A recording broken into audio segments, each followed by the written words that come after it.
हम इस वक्त महाराष्ट्र के अहिल्यानगर जिले के एक ऐसे किले पर हैं जहां की हर दीवार, हर पत्थर अपने भीतर एक दर्दनाक इतिहास छुपाए बैठा है। ये किला है धर्मवीरगढ़, एक ऐसा किला जो न सिर्फ स्थापत्य कला की मिसाल है बल्कि इतिहास का वो कड़वा सच भी है जिसे जानना हर भारतीय के लिए जरूरी है।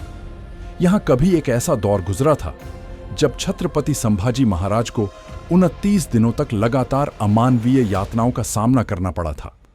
आज के एपिसोड में हम आपको इस किले पर मौजूद ऐसे 2 मंदिर दिखाने वाले हैं जो प्राचीन लोगों की कलाकारी का अद्भुत नमूना है।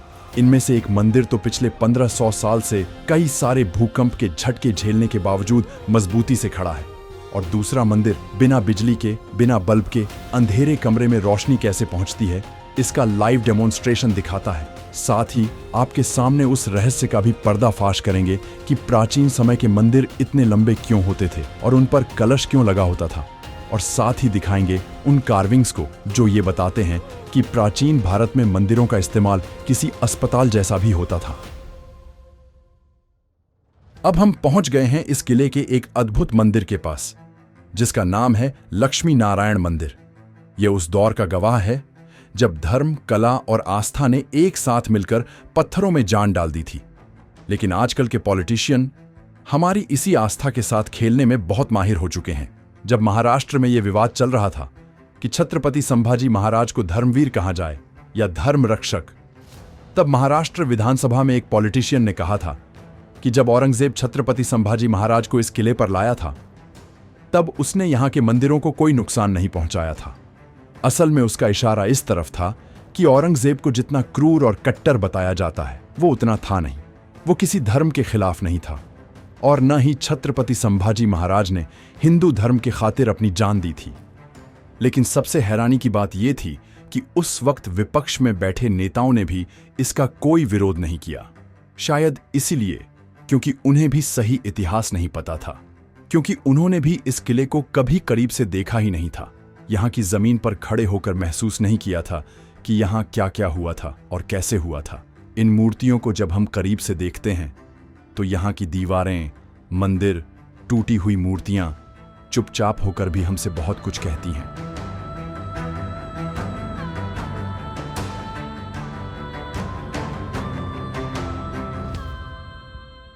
इस हिस्से पर आप देखिए, 9 इंच के इस पट्टे पर चित्रलिपि के जरिए रामायण को दिखाया गया है और ये वानर सेना है।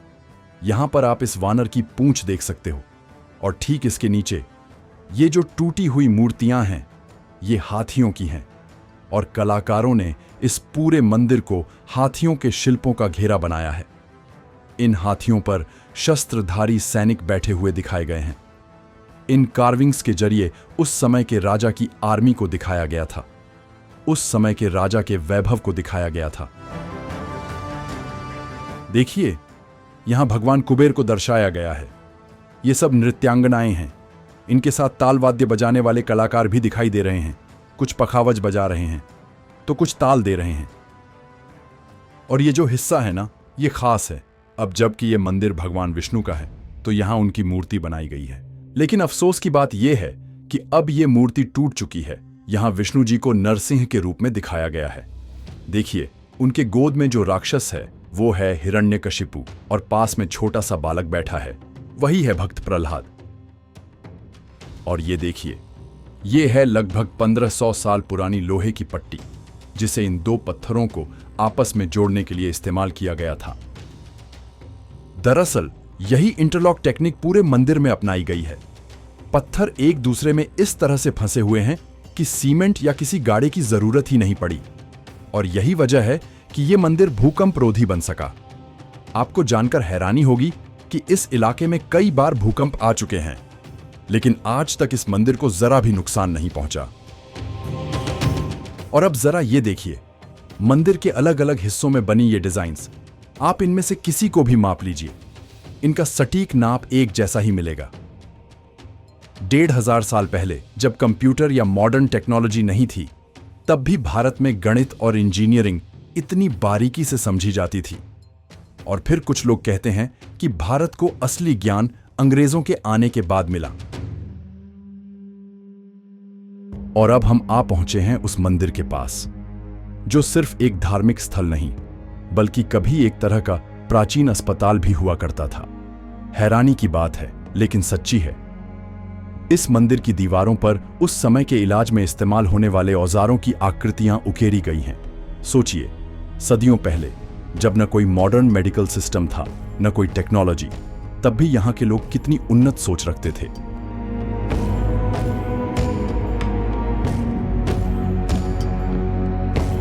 और अब बात उस रहस्य की जिसकी वजह से यह मंदिर आज भी चर्चा में रहता है। हर साल 21, 22 और 23 जून को, यानी साल के सबसे खास 3 दिनों में, यहां एक ऐसा चमत्कार होता है जिसे देखकर आप भी हैरान रह जाएंगे। इन 3 दिनों में सूरज की किरणें सीधी मंदिर के गर्भगृह में प्रवेश करती हैं और उस स्थान पर पड़ती हैं जहां कभी भगवान की मुख्य मूर्ति स्थापित थी। लेकिन आज इस मंदिर का गर्भगृह खाली है। कहते हैं जब मुगलों के आक्रमण की खबरें गांव तक पहुंची थीं, तो लोगों ने इस मंदिर की मूर्ति को सुरक्षित रखने के लिए हटा दिया और कहीं पर छिपा दिया और उसकी जगह एक दूसरी मूर्ति रख दी गई जो हूबहू वैसी ही दिखती थी। जब आप इस गर्भगृह के पास खड़े होते हैं और अंदर सूरज की वो रोशनी देखते हैं, तो एक पल के लिए लगता है जैसे किसी ने वहां बल्ब जला दिया हो। लेकिन नहीं, ये सिर्फ और सिर्फ सूरज की किरणों का कमाल है। जब हम इस मंदिर के बाहर घूम रहे थे, तेज धूप, चुभती हुई गर्मी से हमारी हालत खराब हो रही थी। लेकिन जैसे ही हमने मंदिर के अंदर कदम रखा, कुछ ही मिनटों में हमारे शरीर की गर्मी कहीं गायब हो गई। ये सिर्फ कोई संयोग नहीं है। दरअसल इन प्राचीन मंदिरों को बनाते समय सिर्फ पत्थरों को जोड़ने का काम नहीं हुआ था। यहां हर एक चीज, हवा की दिशा से लेकर धूप की तीव्रता तक, हर पहलू को ध्यान में रखकर बनाई गई थी। यहां दीवारों में जो जालियां आप देख रहे हैं, वो केवल सजावट के लिए नहीं थी। उनका असली मकसद था मंदिर के भीतर नेचुरल कूलिंग बनाए रखना। यानी सैकड़ों साल पहले ही हमारे कारीगरों ने ऐसी तकनीकें खोज ली थीं जिनकी बराबरी आज भी मॉडर्न आर्किटेक्चर मुश्किल से कर पाता है। और यही कारण था कि मुगलों ने भी इस मंदिर को नहीं तोड़ा।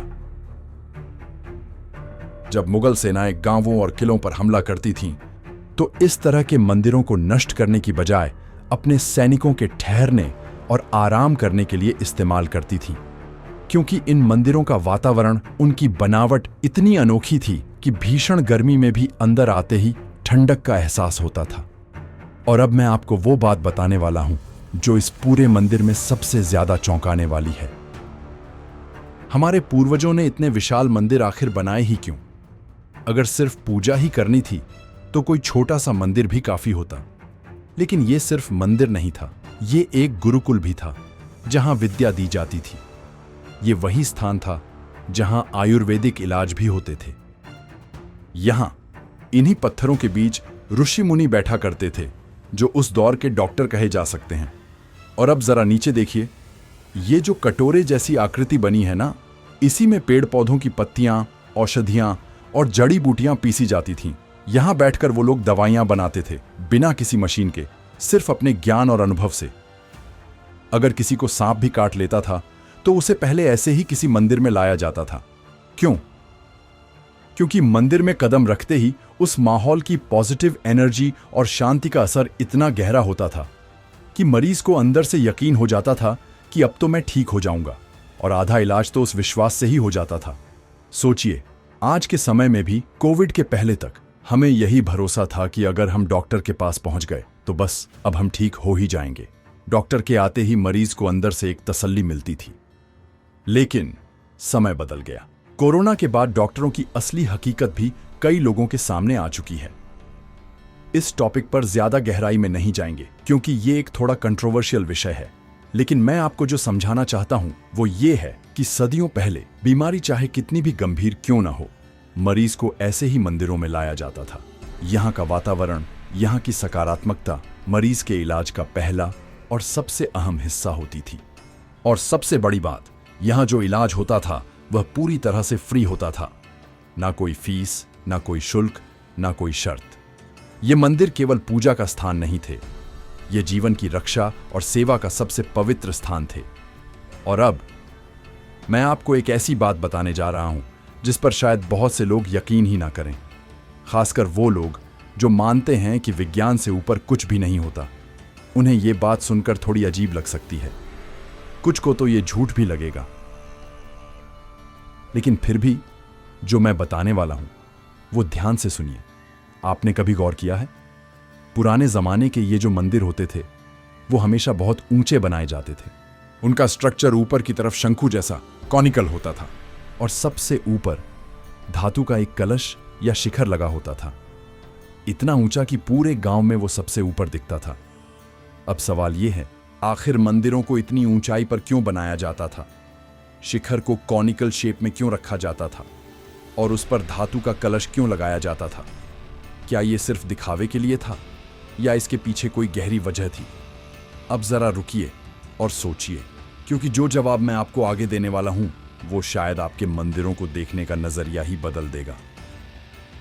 अब देखिए, सूरज और चांद की रोशनी ये हम इंसानों तक बड़ी आसानी से पहुंचती है और आज का विज्ञान भी ये बात मानता है कि अगर ये दो स्रोत ना हो तो शायद धरती पर जीवन संभव ही नहीं हो पाएगा। लेकिन क्या आपको पता है, हमारे सोलर सिस्टम में ऐसे और भी कई प्लैनेट्स हैं जो बेहद पावरफुल एनर्जी इमिट करते हैं, लेकिन वो एनर्जी सीधा हम तक नहीं पहुंच पाती। अब सबसे चौंकाने वाली बात यह है, हमारे पूर्वजों को यह सब पता था। उन्हें इस बात की समझ थी कि अगर उन ग्रहों की एनर्जी किसी तरह इंसानों तक पहुंचा दी जाए तो वो हमारी मेंटल पावर, फिजिकल पावर को भी बढ़ा सकती है। इस मंदिर में जो मरीजों पर इलाज करने का, बच्चों को शिक्षा देने का काम चलता था, उसमें भी मदद कर सकती है और मरीजों को ठीक करने का जो प्रोसेस होता था उसकी एफिशिएंसी भी बढ़ा सकती है। अगर आपने ध्यान से देखा हो तो पुराने मंदिरों के ऊपर एक बड़ा खोखला सा कॉनिकल स्ट्रक्चर होता है जिसे विमान भी कहते हैं और उसके सबसे ऊपर एक धातु का कलश लगा होता है। यह कोई सजावट नहीं थी, बल्कि वो मेटल कलश एक एंटीना की तरह काम करता था जो ब्रह्मांड से आने वाली हिडन एनर्जी को कैप्चर करता था और उसे मंदिर के भीतर फैलाता था। अब जरा सोचिए, ये सब वो लोग जानते थे जिन्हें आज की किताबों में बस पुराने जमाने के लोग कहा जाता है। यह बिल्कुल हमारे उस पुराने टीवी के एल्यूमिनियम एंटीना जैसा था, जिसको देखकर हमारे मन में यह सवाल आता था कि कहीं से तो ये छोटी छोटी पाइपों वाला एंटीना कोई अदृश्य सिग्नल पकड़ रहा है और वही सिग्नल हमारे टीवी पर आकर तस्वीर बना देता है और हम बच्चों के लिए यह किसी जादू जैसा था। ठीक वैसे ही आज हमारे मंदिर की ये टेक्नोलॉजी कुछ लोगों को जादू भी लग सकती है और हमारी कोरी कल्पना भी, लेकिन असल में ये शुद्ध विज्ञान था जो उस जमाने के लोग बिना किसी आधुनिक मशीन के बस अपनी बुद्धि और अनुभव से जानते और समझते थे। जो कलश मंदिर की सबसे ऊंचाई पर होता था वो कोई सिर्फ सजावट नहीं थी, वो एक असली एंटीना की तरह काम करता था। ब्रह्मांड की ऊर्जाओं को पकड़कर मंदिर के भीतर तक ले आता था। आसमान से आने वाली वो अदृश्य ऊर्जा कलश के जरिए इस खोखले और कोणाकार स्ट्रक्चर में समा जाती थी और फिर एम्पलीफाई होकर मंदिर के गर्भगृह तक पहुंचती थी। अब शायद आप समझ पा रहे होंगे कि जब भी हम किसी मंदिर में कदम रखते हैं तो क्यों हमें वहां एक अलग सी शांति, एक अनोखी ऊर्जा महसूस होती है। ये बस आपकी सोच नहीं है, ये हकीकत है। और चाहे कोई भी इंसान कितना भी तर्कवादी या नास्तिक क्यों ना हो, अगर वो भी मंदिर के अंदर जाकर घंटा बजाता है तो उस एक पल में जो ऊर्जा बनती है वो भी इतनी जबरदस्त होती है, वो भी कहेगा कि आज मंदिर में कुछ अलग ही एहसास हुआ। और यही वो ऊर्जा थी जिस माहौल में सिर्फ भक्ति नहीं बल्कि इलाज होता था। गुरुकुल चलते थे, बच्चों को रामायण और महाभारत की कहानियां सुनाई जाती थीं और उन कहानियों के जरिए उनके मन और चरित्र में संस्कार बोए जाते थे। इस मंदिर से निकलते निकलते मैं आपको इसका एक और अद्भुत रहस्य बताता हूं। उस समय ये मंदिर गांव की सबसे ऊंची संरचना हुआ करते थे।